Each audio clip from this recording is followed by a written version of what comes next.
My name's Mark Manistow. I am the president and founder of Sudbury Performance Group.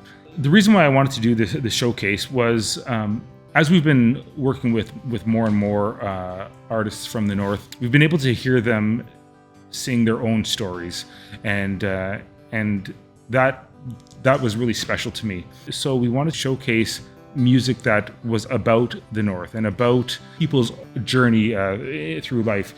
And so we curated a series of 6 musicians that we were going to be able to highlight. And it's nice because each one of them, they tell a different story and they make their music differently. And I think that being able to witness that was something really special. Well, Chad Rivette and I go back many years, back to doing karaoke at the Trevi here in Sudbury. That's where I first met Chad, and we kind of became fast friends. He would ask me to fill in and do some emceeing for some events that he would hold at the Trevi, and that was well and good. And we just got along really well. I've always known Chad to be the karaoke guy here in Sudbury. Because really, that's what he was for the longest time. But now that all of his children have left the nest, so to speak, he's got more time on his hands, and he's decided to go into the studio and start making music, which really is his true passion. Like you can tell that when you listen to Chad sing. So Chad has gone. He started to do to make music his priority. Chad Rivette, 47, and it'll be 34 years this year. I've been writing music for 3.5 years. First song I ever wrote was Fallback, and that was for my mom. About 3.5 years ago when our oldest son, or youngest son, moved out of the house and everybody was all gone. I had an empty nest, so I just picked up a pen and started writing, and words came out. I was born and raised country. I do every kind of genre, but my heart is into country. I was originally from Cornwall. That's my hometown. I did a lot of country back then, a lot of country shows. I moved up and relocated down here to the north when my mom passed. I had made a promise to her to take care of my father, so he got up and relocated to Sudbury. So I packed up the family, moved here on that promise, and started off by doing karaoke shows all around town. Then slowly started doing some acoustic stuff. And there's a lot of country lovers down here, just like back home. So I kept my country going here. And my influences in my country was my father used to be in a band. He traveled all over. They had records out back in the 80s, and I remember being a little child and watching him pack up his bass guitar and getting with him and his brothers and heading out on the road and coming back and playing around town. And my dad comes from a family of 22 brothers and sisters, and they all play. All my cousins play. But my dad used to say, my grandmother used to say, when people used to come and visit, she'd put an extra couple quarts of water in the spaghetti to make enough for everybody. Like, I can't even imagine having that many kids today. So that's where my love of music came from. And then country music would be a lot of the 90s country. I really like the older country, and some of the older, like Merle Haggard and Johnny Cash. And I like that kind of country. I started in Cornwall when I was 14 years old. I used to do teen dances back then, and I wasn't feeling good one night doing a teen dance, so I got my cousin to take over, and my mom picked me up. And my dad owned a bar back then, so she said, we just have to stop at Dad's bar for a second. Like, yeah, sure, and I wasn't old enough to go in, so I had to stay in the kitchen. But where the kitchen was, there was a little serving window, and the stage was right there, so I used to watch my dad play. And my dad was having a couple drinks back then, so he slid a beer into the kitchen for me. And then I had about 2 or 3 then I was 14 and feeling good. My dad's like, come and sing a song. So I didn't want to sing. He's like, well, you got to go home if you don't sing. So I'm like, all right, I'll sing a song. So I went and sang a song, and first song I ever sang in front of people was George Strait the Chair. And then I sang a couple other ones from him. When I got off the stage, there was a couple that was there that owned a bar down the road that were friends of my dad. And they asked my father if they can hire me to play the following weekend. So my dad's like, sure. So my dad brought me to the local music store, bought me my whole PA system and everything, and put it on account for me, and I had to pay it off by playing music. And I went and played the following weekend, and I've never had a weekend off since. It's been 34 years. Not to me. Yeah. Do you want to talk about your influence to write that one? One of my best friends, Robbie Watson, who's another musician back from my hometown, Cornwall, Ontario, he started writing that one, and I came in and finished writing it with him because some of the words he was using kind of reflected on how I felt in my past relationships, and like everybody's made mistakes and all kinds of things, and so I went in and wrote that one with him and finished it with him. But that was a collaboration between Robbie Watson and I. That song.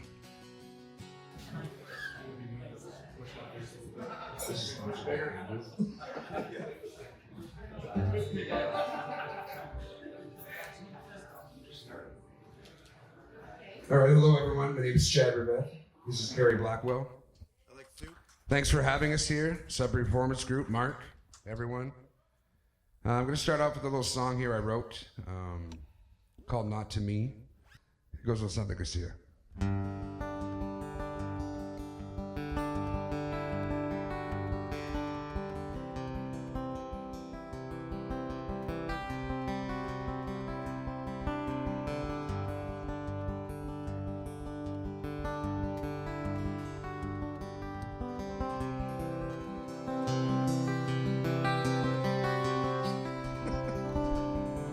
Picture of our honeymoon underneath that heart's moon, it's all in pieces.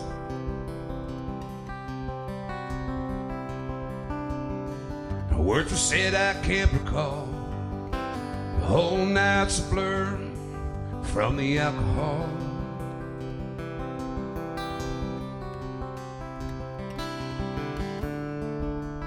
Wish I could put this cat back home, but now I've gone too far, drank too fast, trying to drown out a memory, filling up this glass. Mine's made up, she's already gone, it's just me in this empty house. Far too long. To her, our life is just a memory, but not to me.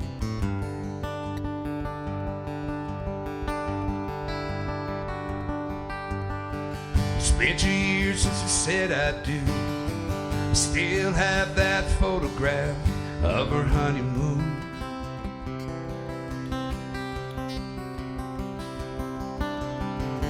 Every once in a while I take it out when I'm missing you.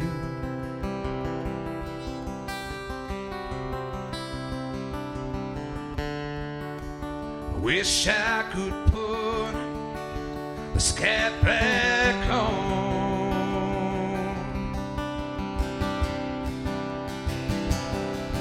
Now I've come too far, drank too fast, trying to drown out a memory,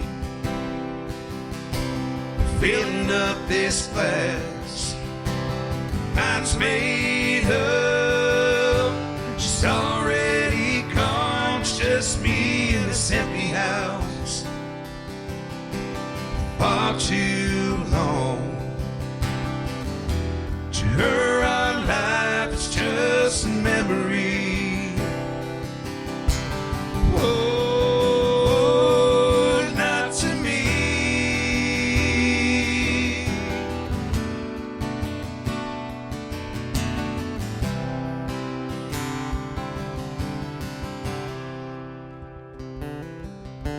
I've gone too far, drank too fast, trying to drown out a memory, filling up this glass. Mine's made up, she's already gone, it's just me in this empty house. For far too long. To her, our life's just a memory. To her, our life's just a mystery.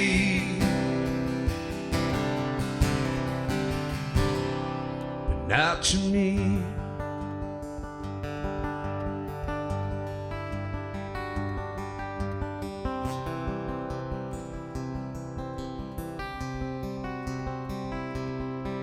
Not to me.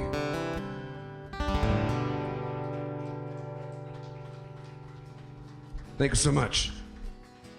I would say 2023. That's a funny story. I woke up at 4 o'clock in the morning and I put my feet on the ground and I looked at my wife and I'm like, I'm going back home. I need to go home for a couple of days, which is Cornwall, Ontario. So I literally woke up. She helped me call the Greyhound. And it's the second time in my life I ever took a bus, but I didn't want to drive. I just wanted to get on the bus, go back home, see my friends. I just needed that at that moment for some reason. And while I was on the Greyhound, I wrote that song. So I wrote half of it on the way there and the other half on the way back. But yeah, that's where I wrote that one. And everything about that song is exactly the trip that I took there and back.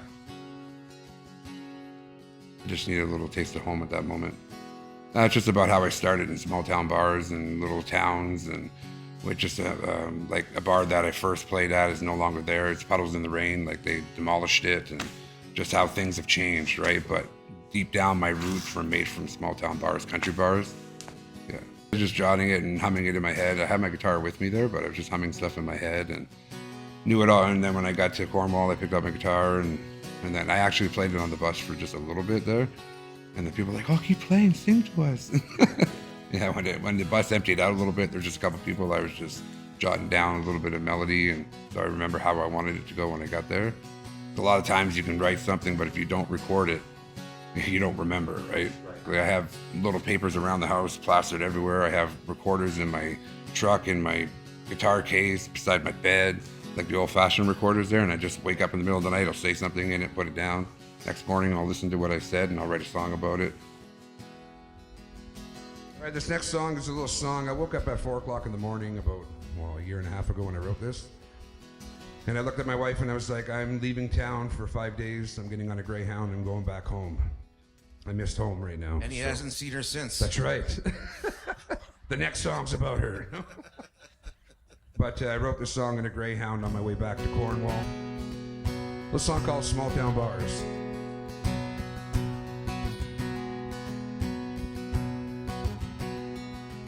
Well, I woke up at 5 a.m., put my feet on the ground, started missing friends in my backwoods, bought a ticket out of town, I'm heading home.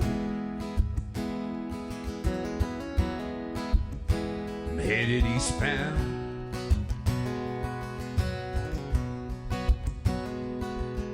It's where I got my start, it's where it all began. Playing all those small town bars, playing with my friends, it's been 30 years. And I'd do it again. 'Cause I ain't chasing anything, just doing what I love. And I keep writing what's inside my heart, fill my head with love. All those whiskeys, guitars, trucks are all a part of me. And all those small town bars that made me country.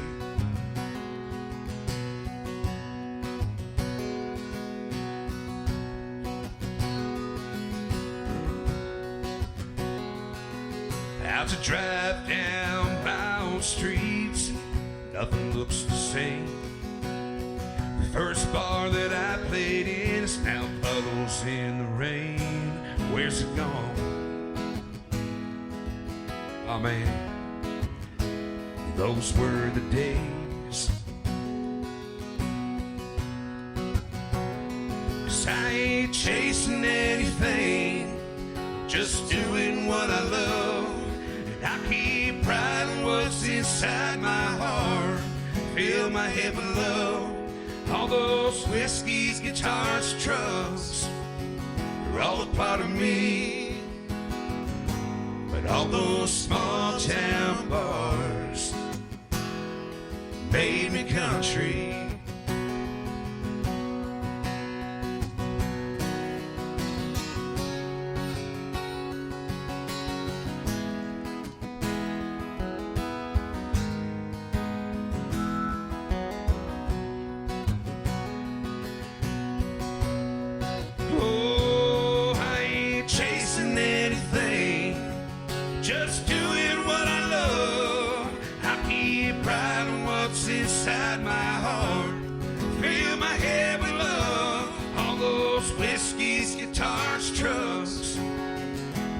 part of me.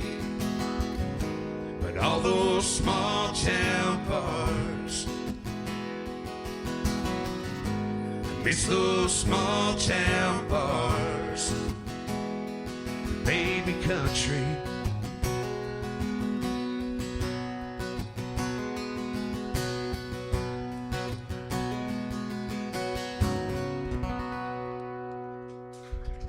Thank you. I just wanted to mention too, the last song that I did, Not To Me, a buddy of mine, Robbie Watson, helped me write that one back home. All right. Great story. Yeah, thanks. I'm not a talker on the mic. I like to sing. I hate talking in front of people. It connects with you. Knowing that that person I can connect to their song just makes me feel like, wow, somebody connects with my song. Like even when I play every weekend, they'll ask me to play my song, whatever, and just watching them sing it back to me is unbelievable. Like I connected, and there's one guy that comes and sees me all the time, and he's like, "You wrote that song for me, Dear Alcohol," because he relates to it, right? So yeah, it's a beautiful thing. I absolutely love it. Yeah, I couldn't imagine doing anything else. I love everything, anything music. I love just as much as being in the studio as grabbing my guitar in the middle of the night.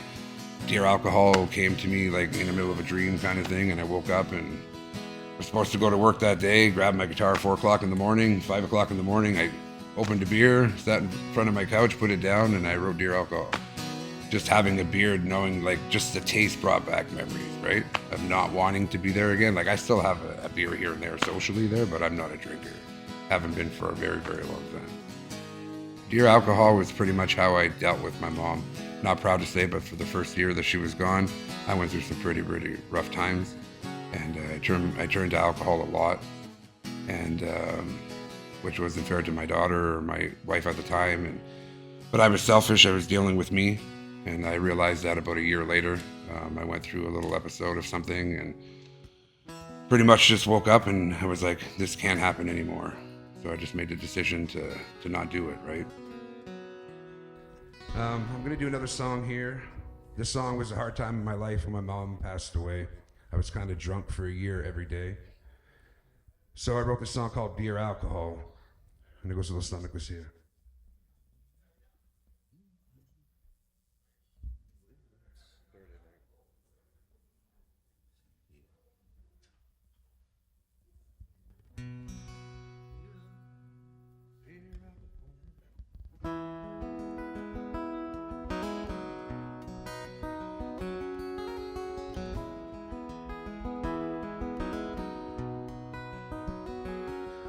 Dear Alcohol, it's me again, sitting alone looking for a friend, and I come here every Friday night. Same old crowd, same old fights. Dear Alcohol, on the top shelf.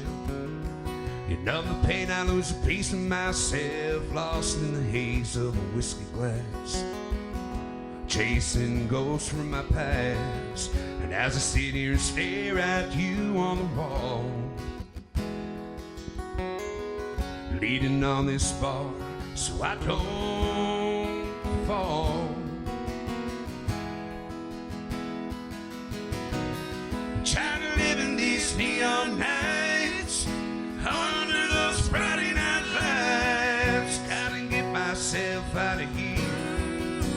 Spend one hell of a year, can't sit straight, it's 2 a.m. Fell off my stool again. I can't do this anymore. Dear Alcohol, we can't be friends anymore.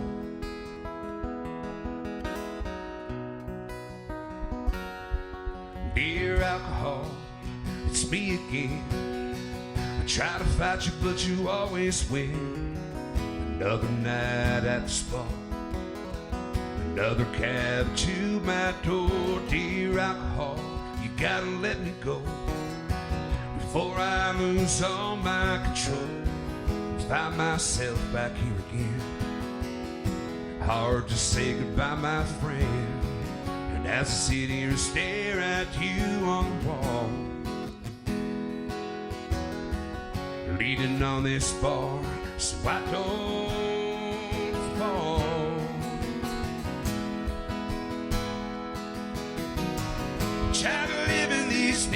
neon nights, under the Friday night lights. Gotta get myself out of here.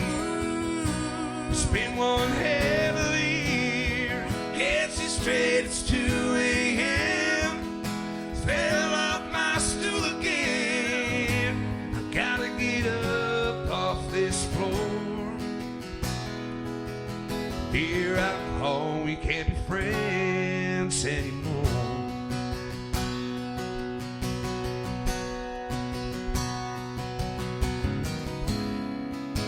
I got to break free. No more controlling me.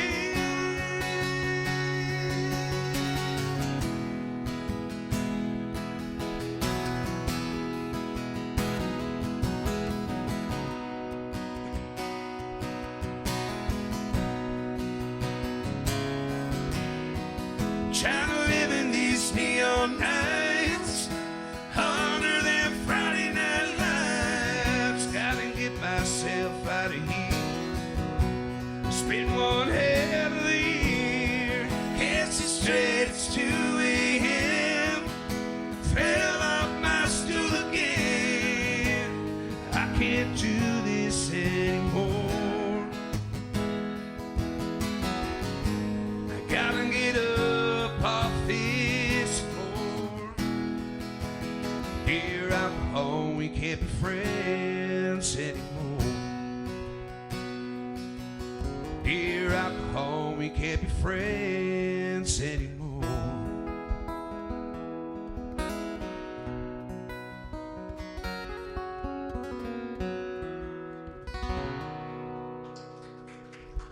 Thank you. I just got back from Nashville in November of 2025. I was nominated for 2 awards down there, one for a song that I wrote and another one for a song that Natalie Crispo and Jordan Alone and I wrote. That was a great experience to be at the Grand Ole Opry and sitting like 3 seats back from the stage and being nominated at an award show there was something that I really hold close to my heart, that I made a promise to my mom that I would never give up trying to get there. And to have that moment come to reality, it was just unbelievable. I found out that I was nominated, so we left in 2024, decided to drive, and that was almost 15 hours there, 15 hours back. So we just took our time and stayed in little towns here and there. The first year I was more to myself, and they got to the last award, which is the big award, the International Entertainer of the Year Gold. I looked at him, I'm like, well, that was a good trip, right? And it was fun. We got to meet some people, do some networking and stuff. And then when they said my name, I didn't even realize they said my name. She had to bump me. She's like, that's you. Like, you got to go. So I was like super ecstatic, and I'm up, and I hate talking in front of people. Like, I can sing in front of 100,000 people, but put me in a room with 10 people, and I'm just like, I just don't like doing it, right? So I'm on stage, and I try to crack a joke, and no one laughs. You know? I was doing one of these Talladega Nights.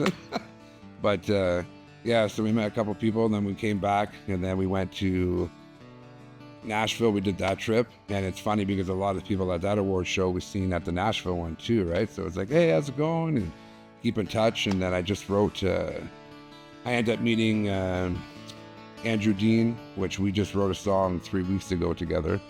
We were talking about writing for the last probably few months, and then finally we got on video chat, and we wrote a song in 45 minutes, and then sent it off to Carrie, the producer, and just bang, bang, bang. He recorded his stuff out in Florida. I recorded my stuff here, and that's going to release probably in the next, we're aiming sometime this summer, but we want to slowly leak it.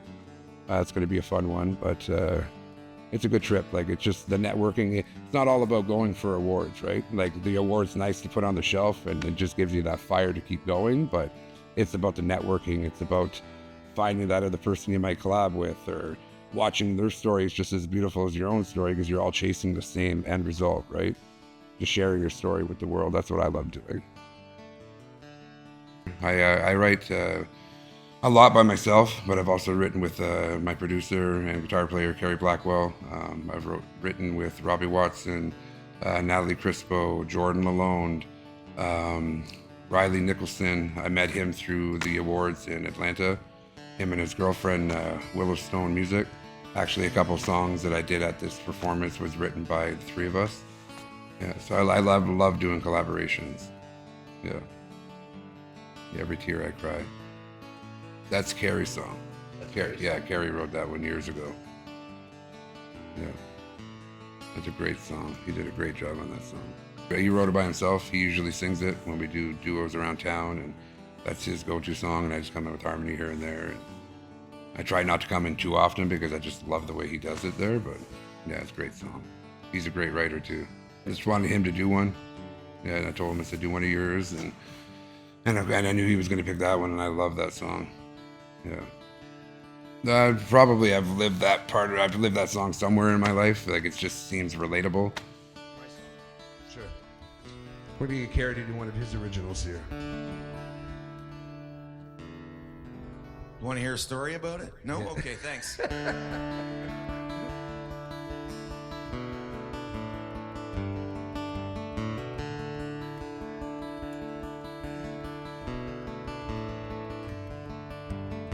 Help me out with the words there, babe.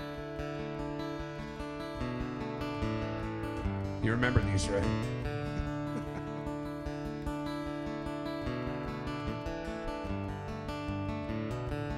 I'd been running away from the past, and I have come full circle at last. Regrets and mistakes, I made a few. Now every tear I cry leads right back to you.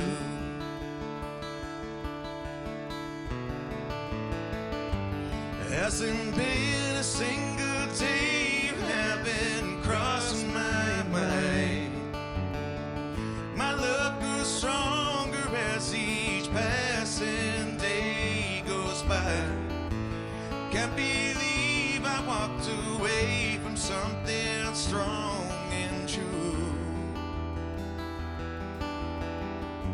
Now every tear I cry leads right back to you.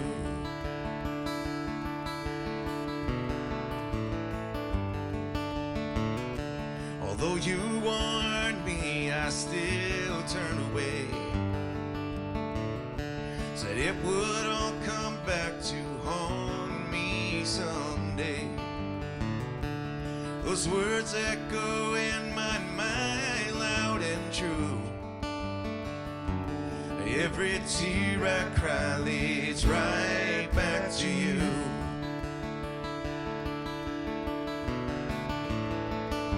There hasn't been a single day you haven't crossed my mind. My love grows stronger as each passing day goes by.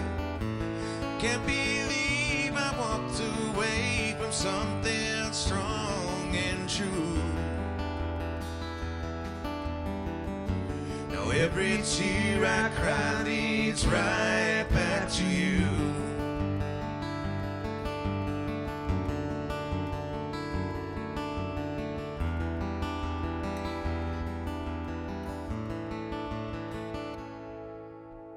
Put all the maybes and might have beens under my pillow where my dreams begin. Then I awake and face a painful truth, that every tear I cry leads right back to you.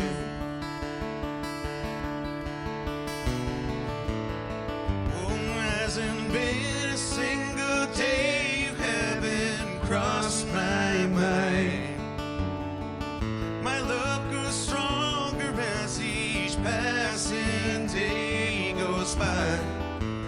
Can't believe I walked away from something strong and true. Now every tear I cry leads right back to you. Every tear I cry leads right back to you.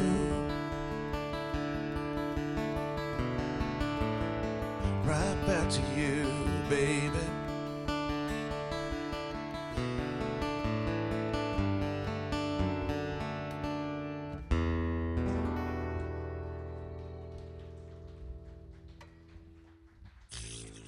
Thank you. All right. I have my original guitar, so when my dad was out touring and playing, he came home and he took a shower, and then he was going out for, I think, 5 or 6 day tour, like to some other town with the band, and he had bought a brand new Saga guitar, and he slid it under his bed, and he told me, do not touch that guitar. That's my new guitar. Do not touch it. So of course, being a child, 7 years old, the minute he left the house, it was coming from under the bed, and I was playing with it, right? So he came home and he took a shower, and I could hear the shower running, so I pulled it out, and I had been playing it probably at that time for 5 or 6 weeks, but I taught myself how to play the songs that they wrote just by listening to the music and everything. And then my dad heard me playing it, so he called me to the bathroom. He's like, were you just playing the guitar? And I'm like, no, because I heard the shower shut off, so I put it back under the bed, right? He's like, don't lie to me. I'm like, okay. And I said, yeah, I was playing it. I'm not gonna lie to you. He's like, go get it. So he's like, what song were you playing? So I started playing his song. He's like, who taught you how to play that? I'm like, I taught myself how to play it. He goes, perfect. He goes, I bought that guitar for you, hoping that you would take it from under my bed. So I still have that guitar at home. That's actually wrote my first song on the guitar, Fallback. Yeah. So the first song I ever wrote was Fallback. That was a story about my mom and the promises I made to her. I put it to the paper, and I always wanted to be my first song to be about her. And it started writing stuff, and I'm like, you know what? I'm going to put how I feel. So I grabbed a paper. I put everything how I was feeling all over the paper.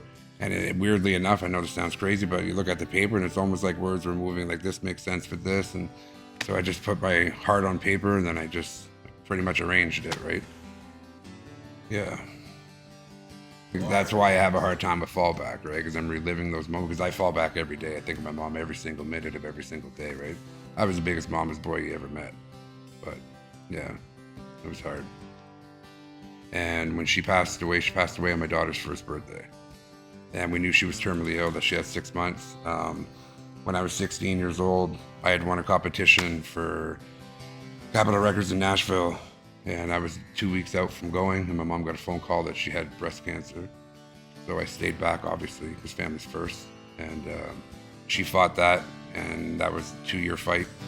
And I was 18, about to turn 19. She had went into remission, so I made that phone call to go back out to Nashville again. And lo and behold, 2 weeks before I was leaving again, she got a phone call. She was starting to have headaches, and then she got a phone call that she had 3 brain tumors. So I stayed back again, and during that time of her, they gave her 6 months to a year to live. And I had some really, really deep conversations with my mom in those 6 months. And I promised her to take care of my father. So I put everything on the back burner. And during that time, my wife at the time got pregnant with my first daughter. So now I'm going to be a dad on top of all this. So watching my mom fight and helping her, and then her being pregnant and having the baby, she ended up dying on my daughter's first birthday. And I say it every day, but she went into my daughter. Like, my daughter is a living mirror of my mother. Like the smile, the attitude, the laughing, everything about my daughter is my mom. So I get to see her every day. But the first time I ever celebrated my daughter's birthday was when she was 19. Because my ex and I used to do it either the week before or the week after, because I always felt like I was celebrating my mom's death, right? Which wasn't fair to my daughter, but I explained it to her as she got older. And the first time I ever celebrated her 19th was on her 19th birthday, because she moved here when she turned 18. So I was going back and forth. I did, in 17 years, I did it almost 1 million miles, going every weekend to Cornwall and back 14 hours when I was done, to visit her and bring her back and take her home. And I never missed, ever. So we're pretty close, so. I wrote this song. This is the first song I ever wrote. It was 3 years ago. All my kids moved out, so I was like, I'm gonna write a song.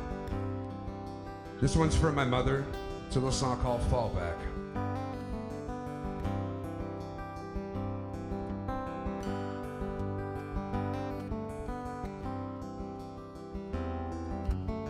I wanna go to heaven. Is that so wrong?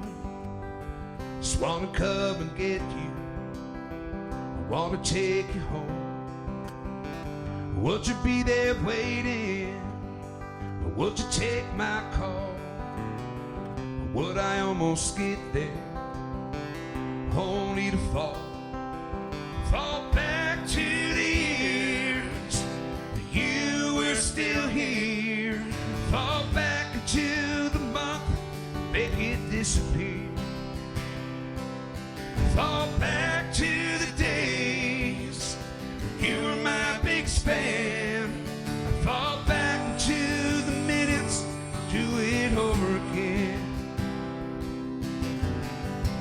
every second I spend missing you,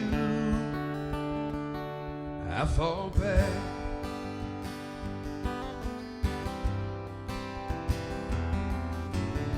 So many years have gone, the kids have all grown up. Now we're quiet home, my next chapter's coming up. And I remember our last talk, what you said to me. Take care of Dad, can you please promise me? Mom, I kept my word. Catch me, it's my turn.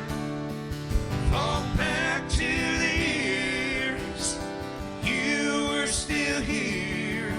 Fall back to the month, make it disappear. Fall back to the days you were my biggest fan. Fall back to the minutes, do it over again. 'Cause every second I spend missing you, I fall back.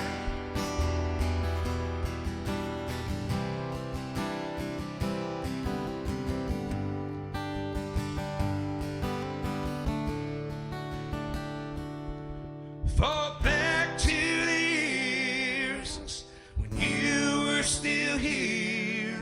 Fall back to the month, make it disappear. Fall back to the days you were my biggest fan. Fall back to the minutes, do it over again. Every second I spend missing you, I fall back.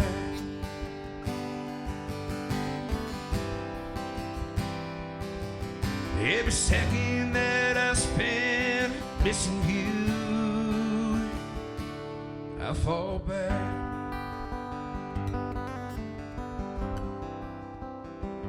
I fall back.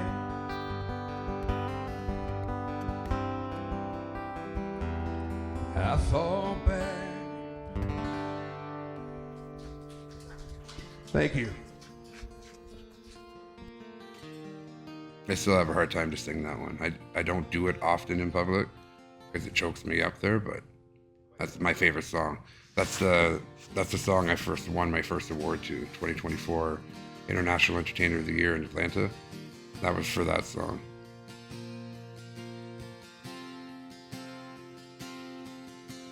Yeah, Whiskey Kill Whitley is just about Keith Whitley. He was gone at the age of 33. They found him dead in his apartment from alcohol poisoning, I guess it was. And yeah, just a song about him and about at the end where it says "Tell Lori I love her." That was the last song that they found of his recordings that was never released. I wrote that song with Riley Nicholson and Willow Stone Music. So I met them in Atlanta. I knew about him the first year I was in Atlanta, and that was in 2024 of August. That's when I won the International Entertainer of the Year gold. And then I went back. When you win gold, you automatically, the following 2 years, you become a judge, a presenter, and you can apply to, or they can choose for you to be a performer. So in 2025, last year in August, I was a judge and a presenter at the awards, and I finally got to meet up with them and introduce ourselves, and then we just hit it off. Like it was like, where have you been all my life kind of thing, right? So we just sat there, and then he messaged me, I want to say maybe the next day or the day after, and he's like, really enjoyed meeting you. Willow and I wrote a song for you guys, and it's really, really cool actually. It was all about how we met and around the fire, and we just hit it off from there, and we've been writing songs together and keeping in touch a couple times a week, and we're going back out there this August. I have to be a judge, presenter, and a performer this year at the awards for the 2026. So they're going to meet us out there. He's also performing. So we're going to get an Airbnb while we're down there. We're just going to write while we're there. Yeah. But it's just about Keith Whitley. We both had a love for him. I do a lot of his songs too, covers and stuff of him. Great songwriter, great country artist, and sad that he was gone, right? Yeah. I do a little song here that I wrote with Riley Nicholson and Willow Stone Music in Atlanta when I was down there for the awards in August. A little song about Keith Whitley and how he passed away when he was 33 years old from alcohol. A song called Whiskey Killed Whitley.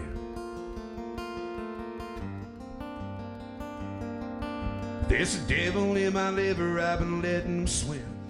Hear it on the radio again and again. Saw him on TV when I was just a kid. Man, he must have had 1,000,000 fans. There's a light in his eyes, he was in his prime. Now he's out on the edge of the night. Whiskey killed Whitley, and cocaine killed Cole. And I'm out here on this road, starting to think that the devil's gonna get me. Found tank dead in the back of a car. There's a place in my heart that loves the dark. The whiskey killed Whitney.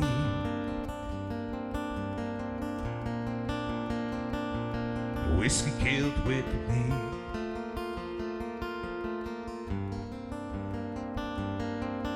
There's a cold wind blowing through the pines where all the bluebirds sing. There's a heaven, there's a hell for those who live like me. When I was a boy, I knew better, but better sure ain't fun. There's a man in the mirror staring back at me, singing, boy, you better run. Whiskey killed Whitley, cocaine killed Cole. I'm out here on this road, starting to think that the devil's gonna get me. Found Hank dead in the back of a car. There's a place in my heart that loves the dark. The whiskey killed Whitley.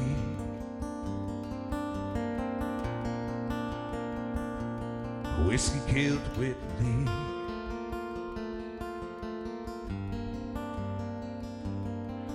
There's a devil in my liver, I've been letting him swim. Hear it on the radio again and again. Saw him on TV when I was just a kid. Man, he must have had 1,000,000 fans. There's a light in his eyes, he was in his prime. Tell Lori I love her, so let us through the night. A little song called Whiskey Killed Whitley. Thank you. Hair My Broken Heart, the second. Alone. Also with Riley Nicholson and Willow Stone Music.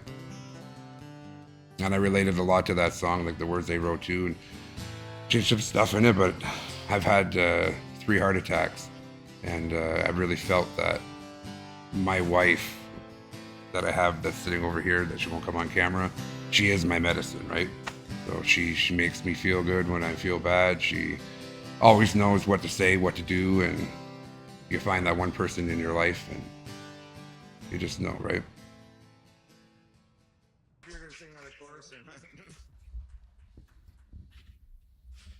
All right, we're going to finish off the little song here.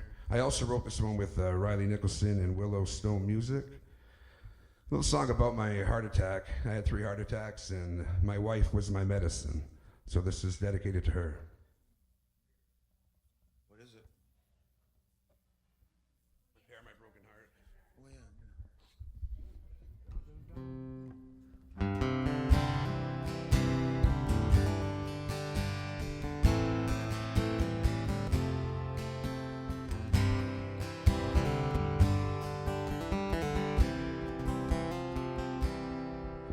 If I took my heart to a doctor, they say I don't know where to start.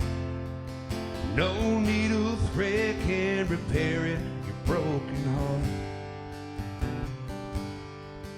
If I took it to a preacher, They say, boy, you better pray hard. If I can lay hands on you, I'd heal it, your broken heart. So if they can't do it, then can you? Come over here, lay your head right on my chest, I'll hold you near. I'll take your kisses and I'll let you rest, 'cause they can't repair my broken heart, but you can repair my broken heart. Now my daddy taught me a long time ago that a man don't show his scars, but it seems like the more I cover them up, the worse they are. So baby, if you've got the remedy, why don't you give it a shot? If you can come over here, see if you've got what I need or not. And if you do, then let's get to it. And come over here, lay your head right on my chest, girl, I'll hold you near. I'll take your kisses and I'll let you rest, 'cause they can't repair my broken heart, but you can repair my broken heart.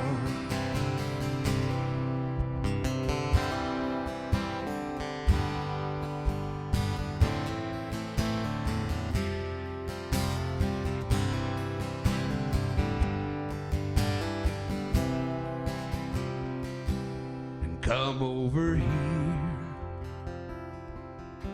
lay your head right on my chest, girl, I'll hold you near. I'll take your kisses and I'll let you rest, 'cause they can't repair my broken heart. You can repair my broken heart. You can repair my broken heart. Yes, you can repair my broken heart. Thank you so much for having us. Thank you.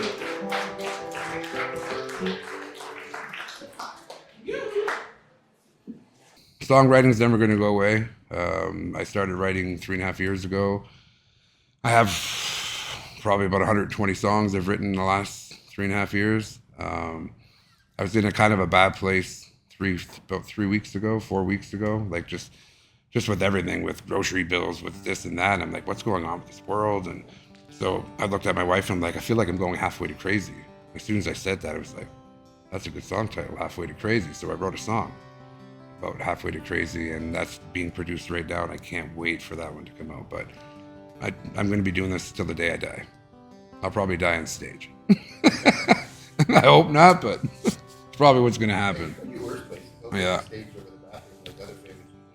May 11th of 2025, I celebrated my 75th 100th show in 34 years. So, and in 2025, I did 271 shows, and I'm going to pass that in 2026. Just thank everybody for following me. Thank everybody for supporting me, coming out to my shows. Life's hard today, everything's expensive, but you still show up every weekend. Like I do anywhere from, right now I'm doing anywhere from 3 to 5, sometimes 6 shows a week. In the state, like I've had people coming out to my shows, no joke. I've been living here for 25 years. They have not missed one of my shows. It doesn't matter if I'm playing 3 days a week, 5 days a week, 4 days a week. And I'm talking about like a group of 15, 20 people. They've never missed. And I can't imagine that. Like with the price of everything today, that's got to be expensive, right? Getting people to watch your kids, or getting down at work, or taking a cab there, or taking a cab home. But that kind of support is just unbelievable. And I hope one day I can give that back to everybody, right? And I want to thank everybody who wants to do a collab with me, or has taken the time to write with me, or because that's a special moment too, right? You share something like that. Sometimes you can feel intimidated if you're going in a room with 5 or 6 writers, you don't know what to expect. So sometimes you just shelter yourself and you don't say your ideas or write your own song when you get home with the ideas that you had. But I've been pretty lucky to sit with people and just bang stuff out and write stuff. And so I'd like to thank Carrie for producing my stuff. Without him, there would be no me, right? He sees my visions and he runs with it. And I want to thank Sudbury Performance Group as well. For their belief and their love in indie music and supporting artists and just creating a platform where people can share their stories with. It's a beautiful thing. And I'm really, really proud to be a part of it. I've known Mark for a very, very long time. I did Best of Billboards back when he was at Theatre Cambrian. And I actually met him through that kind of stuff. And then I got him to be an MC at the Trevi's for one of my karaoke shows. Or a contest. We had a karaoke contest, and then him and I just hit it off, and I've been at the Trevi's now going on 18 years, so it's been a little bit longer than that, probably 20 years that I've known Mark now. And we just clicked. And we've always got along, and I like Mark, he's good stuff. I like Chad's music because he sings about things that are important to him. He tells a story with his music, and I wish he had more confidence because Chad, he's an untapped talent, and if he would only just get that final oomph, just to go and say, you know what, I'm gonna go all in on music. Once he gets that, there's no stopping Chad. He really does have what it takes, and he just needs to make that work for him.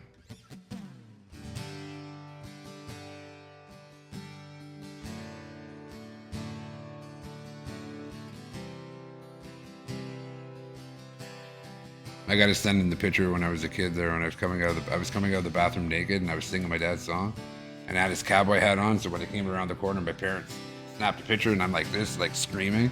I'll send you that. One's pretty funny. Imagine how much that would be in gas today. Oh, I went through 11 vehicles traveling to see her for 17 years.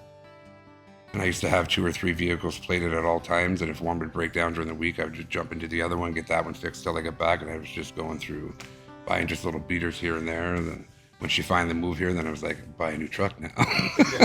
Right?